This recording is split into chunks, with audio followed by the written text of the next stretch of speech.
The morning sky above New Seoul turned blood red as impossible shadows fell across the city.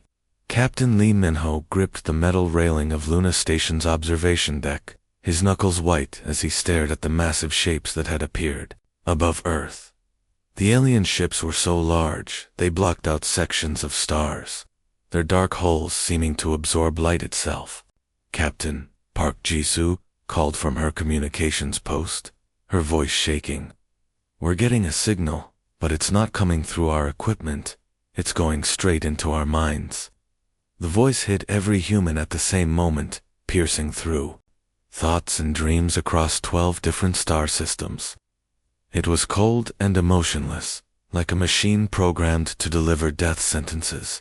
"Humans, your time of expansion is over. You have 7 days to return all your people to Earth. Your home planet will become your prison. Any ship that tries to leave, any weapon that is raised against us, will result in the complete destruction of your species. We are the Kethmer Collective. We have destroyed 47 dangerous species before you. You will obey." On Earth, Admiral Kim Tae-young stood in the emergency war room, watching video feeds from colonies across human space. The alien ships hadn't fired a single shot, but their presence alone had caused panic. 3 entire colonial governments had already announced their surrender. "How many warships do we have?" Tae-young asked his assistant, Lieutenant Han Soo-young. Han Soo-young looked at her datapad with grim eyes. "Sir, against just one of their ships, every vessel in our entire fleet combined wouldn't be able to scratch their armor." The door burst open as Dr. Choi Dae-yoon rushed in, his lab coat wrinkled and his hair messy from running. The scientist was usually calm and collected, but now his face showed pure terror. "Admiral, our sensors are picking up strange readings at the edge of every human star system," he said, breathing heavily. "Something massive is moving out there in empty space, but when we try to scan it directly, our instruments show nothing." Tae frowned. "What do you mean, nothing?" "I mean the space isn't empty, but whatever is there doesn't register on any of our detection equipment. It's like something is hiding in the darkness between stars." Across human space, the first day of what everyone believed would be humanity's final week had begun. On New Terra, a mining colony 3 systems away from Earth, colonists packed their belongings while staring at the alien dreadnought hanging motionless above their world. On Mars, children in the underground cities woke up screaming from the same nightmare. They all described massive serpent-like shapes moving through the black void of space, creatures so large they could swallow entire planets. Back on Luna Station, Captain Lee Min-ho received reports from his scouts. Every ship that tried to get close to the gravitational anomalies had lost contact. They simply vanished from all sensors, as if they had been erased from existence. "Captain," his navigation officer called out, "the anomalies are getting stronger. They're affecting our orbital calculations. It's like space itself is bending around something we can't see." In the war room on Earth, Admiral Tae-young studied tactical displays showing the hopeless situation. The Kethmer ships were positioned perfectly above every major human world and space station. Each one was the size of a small moon, armed with weapons that could crack planets in half. "Sir," Lieutenant Han Soo-young said quietly, "we're receiving surrender messages from 7 more colonies. The people are terrified." Dr. Choi Dae-yoon pulled up holographic displays of the mysterious readings his teams were detecting. "Admiral, I've been studying these gravitational distortions. They're not natural, and they're not caused by the alien ships. Something else is out there, something that's been waiting." "Waiting for what?" Tae-young asked. "I don't know, but according to these readings, whatever it is has been dormant for a very long time. The alien arrival might have triggered some kind of awakening sequence." As night fell over Earth, reports continued to pour in from across human space. Children on every world were having the same dream about giant creatures sleeping in the darkness. Some of the children drew pictures of what they saw, massive forms that looked like dragons made of starlight and shadow. coiled around invisible structures in the void between planets. The Kethmer ships remained perfectly still, waiting for humanity's surrender. Their ultimatum was clear and simple: return to Earth or face extinction. No human technology could challenge them. No military strategy could defeat them. But in the cold emptiness between star systems, ancient things that had slumbered for millions of years began to stir. Gravitational waves rippled through space-time, as structures larger than solar systems started to unfold. Whatever was awakening had been built by hands unknown, left to wait for a signal that was encoded in human DNA itself. The countdown to humanity's deadline had begun, but they were not alone in the darkness. Something vast and patient had been watching over them, waiting for the moment when humanity would need protection from threats beyond their understanding. As the first day ended, the stirring in the void grew stronger, and the children's nightmares began to change from dreams of fear into dreams of hope. Day 4 arrived with chaos spreading across human space. Massive transport ships packed with frightened colonists raced toward Earth, their cargo holds crammed with families who had abandoned everything they owned. Other ships fled in the opposite direction, diving deep into unexplored regions of space, hoping to hide from both the Kethmer death threat and the mysterious forces awakening in the darkness. Dr. Choi Dae-yoon sat surrounded by towers of ancient books and glowing data, crystals in his underground laboratory beneath Seoul. He had not slept for 4 days straight, surviving only on coffee and determination. His eyes were red and tired, but he kept reading through old human stories and legends. His student, Yoon Mingi, suddenly looked up from a thick book of Korean folklore, her face pale with shock. "Professor, I think I found something important," she said in a quiet voice. "These old stories aren't just made-up tales. Every group of humans on Earth has legends about giant protectors that sleep in the darkness of space." Daeon stopped reading and looked at her with tired eyes. "What do you mean?" "The Old Norse people told stories about Jormungandr, a massive serpent that wrapped around the entire world. Korean ancestors spoke of celestial dragons that lived in the empty spaces between stars. Even the Aboriginal people of Australia had legends of rainbow serpents so large they could eat entire stars." Minji's hands shook as she held the book. "Professor, what if these aren't just stories?" Daeon rubbed his exhausted face. "You think these myths are actually memories? What if humans had contact with something long before we met the Kethmer? What if we encountered something so frightening or overwhelming that our ancestors could only remember it as mythology and dreams?" High above Earth, on Luna Station, Captain Lee Min-ho stared at his computer screens with growing fear. The gravitational readings were getting stronger every hour.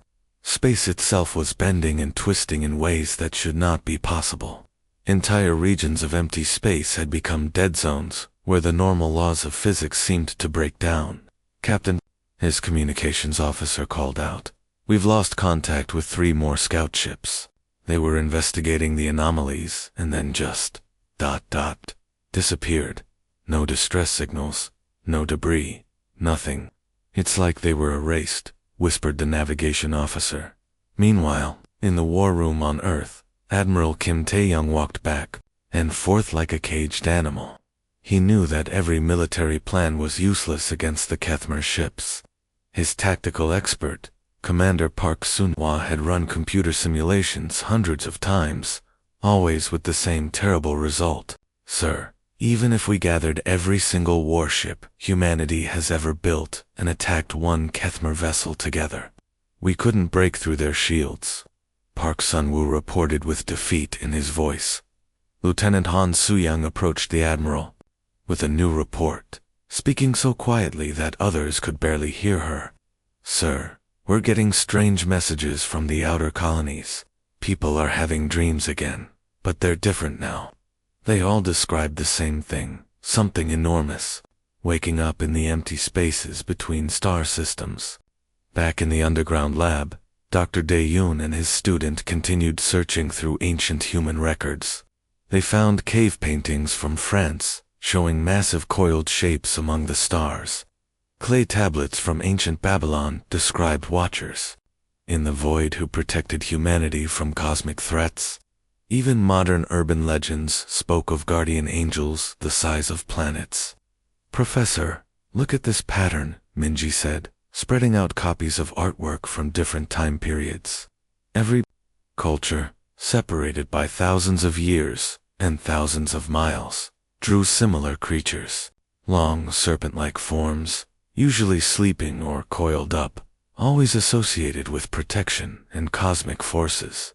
Daeyun studied the images with new understanding. If these are racial memories buried in human consciousness, then whatever is happening now might have happened before in our distant past. On the edge of human space, automated monitoring stations began detecting impossible readings.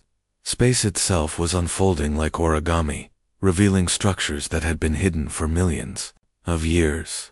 The gravitational waves created by these movements rippled across multiple star systems, causing compasses to spin wildly and making navigation computers crash. A cargo ship captain named Lee Dong-woo was fleeing toward the outer rim when his ship's sensors detected something that made his blood freeze.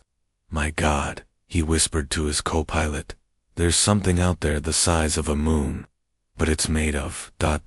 nothing. Empty space, shaped like a living creature." Across human space, children continued to have the same dreams, but now they were less frightening and more hopeful. They dreamed of vast guardian spirits uncurling from long sleep, ancient protectors responding to humanity's cry for help. With only 2 days left until the Kethmer deadline, the stirring in the void grew stronger. Ancient structures that existed between dimensions began to reveal themselves, their movements sending shock waves through space-time itself. Whatever was awakening had been waiting for this moment, triggered by threats to the species they were built to protect. The evacuation continued in panic, but some humans began to feel a strange sense of anticipation rather than fear. Deep in their genetic memory, something recognized the approaching presence of humanity's oldest guardians. The 7th day began without any sunrise over New Seoul. The sky above the city had turned into a moving carpet of dark shadows that twisted and writhed like living things. Reality itself seemed to be breaking apart and reshaping around planet Earth. Dr. Choi Daeon stood in his underground laboratory, staring at computer screens that showed readings he had never seen before. Earthquake detectors all over the planet were going crazy, but these weren't normal earthquakes. The ground itself wasn't shaking. Space and time were bending in impossible ways. "Minji, look at this data," he called to his student. "The gravitational problems aren't coming from outer space. They're coming from inside the fabric of reality itself." Yoon Minji looked at her own screens with wide eyes full of fear and amazement. "Professor, it's like the universe is opening up, like someone is unfolding a piece of paper that was folded in ways we never knew existed." High above Earth, the Kethmer ships had planned to start destroying humanity as soon as their deadline ended, but something was going wrong with their massive warships. The alien technology, which was far more advanced than anything humans had ever built, began to fail and malfunction. The basic rules of physics around their ships were changing in ways that made their weapons and engines stop working. Captain Lee Min-ho watched from Luna Station as something incredible and terrifying happened in the empty space between planets. What humans had always thought was just empty darkness began to move and take shape.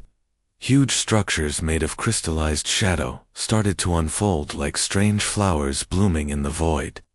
These weren't spaceships or space stations. They were living creatures that existed in the tiny gaps between atoms. Beings made from the hidden parts of the universe that humans couldn't normally see. "Dear God," Commander Park Sun-woo whispered as he stared at the displays. They weren't coming from somewhere else. They were always here, sleeping in the spaces we couldn't detect. The first complete void titan appeared near the planet Jupiter, and its form was beyond anything the human mind could fully understand. The creature existed in 17 different dimensions at the same time, appearing as a snake-like pattern of dark matter that stretched all the way across the solar system. When it moved, space itself folded around it, like cloth wrapping around a needle. Back on Earth, Admiral Kim Tae-young received urgent reports from every human colony in space. Similar giant creatures were waking up near each colonized world. Each Titan was different from the others, but they all shared the same clear sense of purpose. They didn't immediately attack the Kethmer ships. Instead, they simply existed in the same area, and their mere presence caused the alien technology to break down and fail. The Titans operate using forces that are beyond normal physics, reported Dr. Lee Jinwoo from the Science Division. Just being near them causes advanced technology to malfunction, because it can't handle the way reality bends around these creatures. Lieutenant Han Suyang rushed into the war room with news that filled her voice with both wonder and fear. Admiral, the Kethmer ships are trying to retreat from our solar system, but the Titans aren't letting them escape. Around Jupiter, the massive void Titan moved with the slow patience of mountains being formed over millions of years, but also with the unstoppable force of natural disasters. When the Kethmer dreadnought tried to fly away, the Titans simply shifted slightly, and space folded in such a way that the alien ship found itself right back where it started, on Mars. Colonists watched in amazement as another void Titan unfolded from what had seemed like empty space just hours before. This one looked like a huge dragon made of living darkness, with eyes that sparkled like distant galaxies.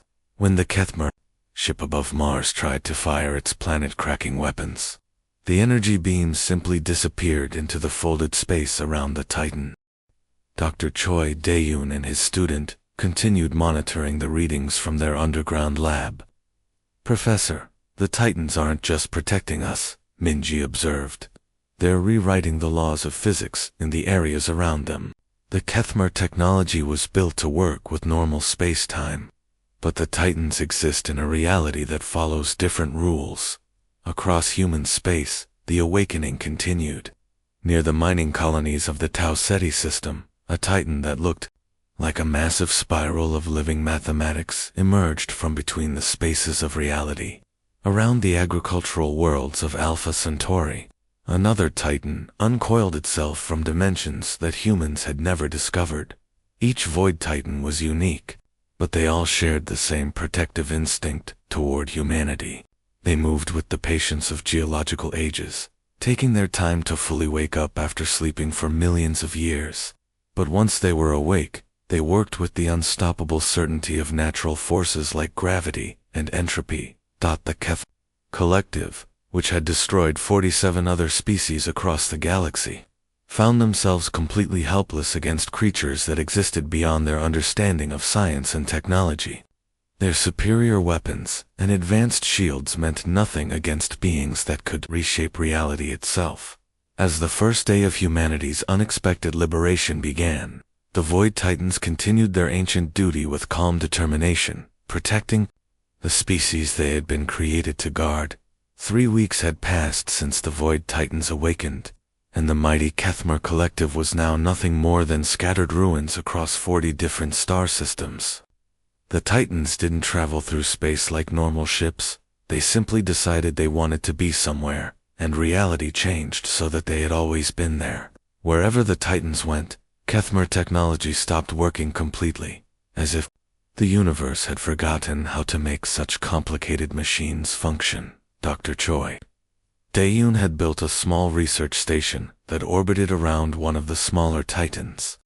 This creature was only about the size of Earth's moon, but it existed in 7 different dimensions at once.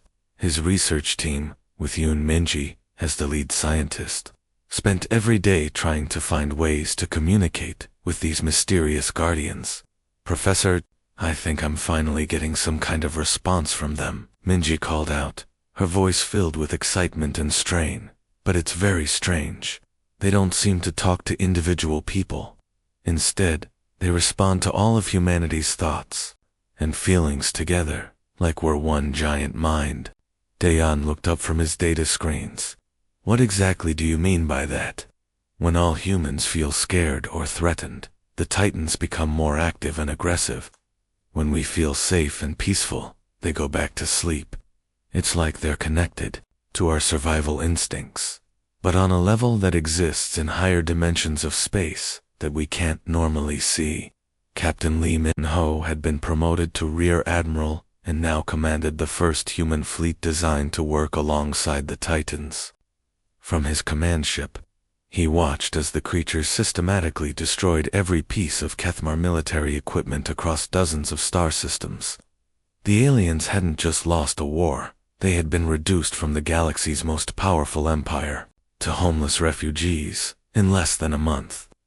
"Sir, we're receiving communication requests from all over the galaxy," reported his intelligence officer, Commander Parks. 17 different alien species want to start immediate peace talks with Earth. They're offering us their best technology, rare resources, anything we want in exchange for protection. On Earth, Admiral Kim Tae-young found himself in a position no human leader had ever experienced before, negotiating from a position of absolute power. In his office, with windows overlooking the rebuilt city of Seoul, he met with ambassadors from the Galactic Mediation Council. These were representatives from alien species that had completely ignored humanity's existence just 1 month earlier. The lead ambassador was a creature that looked like living crystal, speaking through a machine that translated its thoughts into human language. "Your protective creatures," it said carefully. "They only listen to human minds. No other species can communicate with them or control them. This makes your people extremely dangerous to the rest of the galaxy." Lieutenant Han Suyang had been given the new job of humanity's first diplomatic coordinator for alien relations. As she observed these meetings, she began to understand what was really happening. "They're not scared of our weapons or our technology," she explained to the Admiral later. "They're terrified because the Void Titans make humanity completely untouchable, and no one can predict or control beings that exist beyond normal understanding." The fear was spreading throughout the galaxy as news of humanity's guardians reached more and more civilizations. Species that had ruled star systems for thousands of years suddenly realized that humans were protected by forces they couldn't fight or understand. In the deep darkness between galaxies, the largest Void Titan began to move. This creature was so massive it stretched across several light years of space, existing mainly as pure mathematical equations given form. It started sending signals toward the center of the galaxy, messages that could only be understood by the most ancient species. These signals caught the attention of civilizations so old and advanced that they no longer had physical bodies. They existed as pure consciousness, having given up material form millions of years ago. For the first time in ages, these transcendent beings began to pay attention to events in the physical universe. The Kethmar survivors, now living on just 3 refugee worlds, tried desperately to understand what had happened to them. Their former supreme commander, now calling himself Ambassador Kethvale, worked with human diplomats to establish new peace agreements. "Your species is not interested in conquest," he observed during one meeting with Lieutenant Colonel Han Suyang. "But you may be something far more significant than conquerors. You appear to be a race that carries its own cosmic defense system wherever it goes."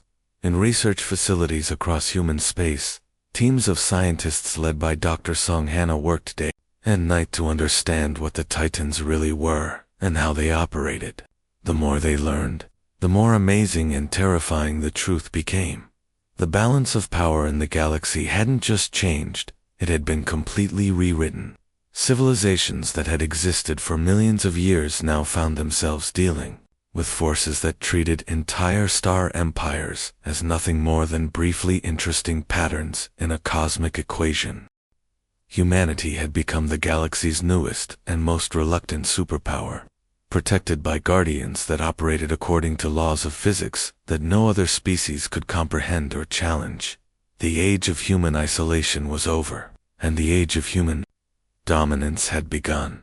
6 months had passed since the Void Titans awakened, and humanity found itself ruling the galaxy without ever wanting to.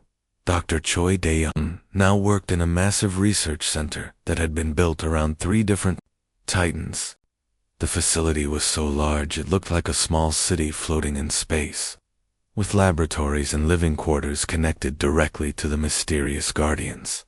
His former student, now called Dr. Yoon Mingi, rushed into the main laboratory with excitement and shock written all over her face. She had been working on a special project to understand where the Titans had come from. "Professor, I have the final results from our quantum archaeology tests," she announced to the room full of scientists.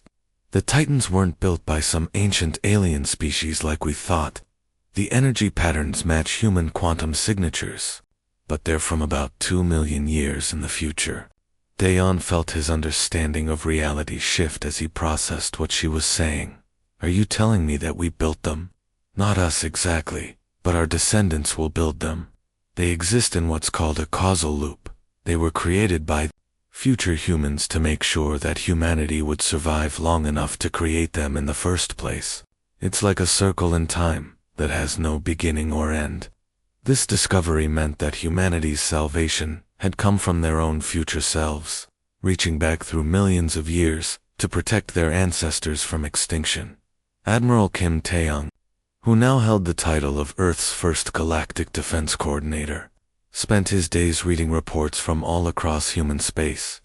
The colonial worlds were doing better than ever under the protection of their Titan guardians. But something strange was happening to humanity itself.